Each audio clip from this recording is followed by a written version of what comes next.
బులెటిన్లో breaking news చూస్తున్నాం. మిర్యాలగూడలో దాదాపు 5.73 కోట్ల విలువైన బంగారాన్ని పట్టుకున్నారు. ఎన్నికల కోడ్ అమల్లో భాగంగా మిర్యాలగూడలో పోలీసుల తనిఖీల్లో ఈ బంగారం 5.73 కోట్ల విలువైన బంగారం పట్టుబడినట్టు తెలుస్తుంది. మిర్యాలగూడ టౌన్ నుంచి కోదాడ వైపు వెళ్తున్న వాహనంలో బంగారం ఉన్నట్లు గుర్తించారు పోలీసులు. ఈదులు కూడా చౌరస్తా వద్ద 3 నిందితులను కూడా అదుపులోకి తీసుకున్నారు. నిందితుల నుంచి బంగారం వాహనం స్వాధీనం చేసుకున్నారు. మన అప్డేట్స్ మా రిపోర్టర్ వెంకటరెడ్డి నేడు తీసుకున్నాం. వెంకటరెడ్డి చెప్పండి.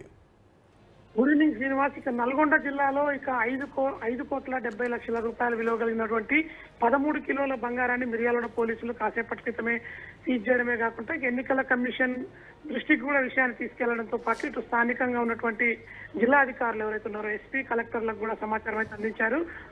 రెగ్యులర్ గా డిస్ట్రిబ్యూటర్ల నుంచి బంగారాన్ని బంగార షాపులకు తరలించేందుకు హైదరాబాద్ నుంచి ఒక వెహికల్ ద్వారా తీసుకురావడమే కాకుండా ఇటు బంగారం షాపులకు సరఫరా చేస్తామంటూ కూడా ఇప్పటికే నిందితులు ఎవరైతే 3 ఉన్నారో పోలీసుల అదుపులో వారు చెప్తున్న పరిస్థితి అయితే ఉంది.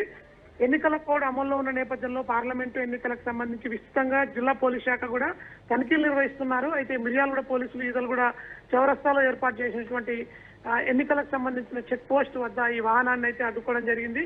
ప్రస్తుతం ఎన్నికలకు సంబంధించిన కోడ్ అమల్లో ఉన్న నేపథ్యంలోనే ఇక జిల్లా యంత్రాంగానికి ఈ వెహికల్ తో పాటు 13 కేజీల బంగారాన్ని కూడా హ్యాండ్ ఓవర్ చేయడమే కాకుండా లీగల్ ఒపీనియన్ ద్వారా తదుపరి చర్యల నిమిత్తం అయితే పోలీస్ శాఖ కూడా సలహాలు కోరుతుంది. ప్రస్తుతం రెగ్యులర్ గా బంగారం దుకాణాలకు సప్లై చేస్తున్నటువంటి ఈ బంగారాన్ని ఎన్నికల కోడ్ అమల్లో ఉన్న సమయంలో సరఫరా చేయొచ్చా లేదా అనే విషయంలో కూడా పూర్తిగా క్లారిటీ రావాల్సిన అంశంపై అయితే చర్చ అయితే జరుగుతున్న పరిస్థితి అయితే ఉంది. ప్రస్తుతం పోలీసుల అదుపులో నల్గొండ జిల్లాకు సంబంధించి జిల్లా ఎస్పీ ఆధ్వర్యంలో 3 నిందితులపై అయితే విచారణ కొనసాగుతుంది. Srinivas, thank you Venkatareddy.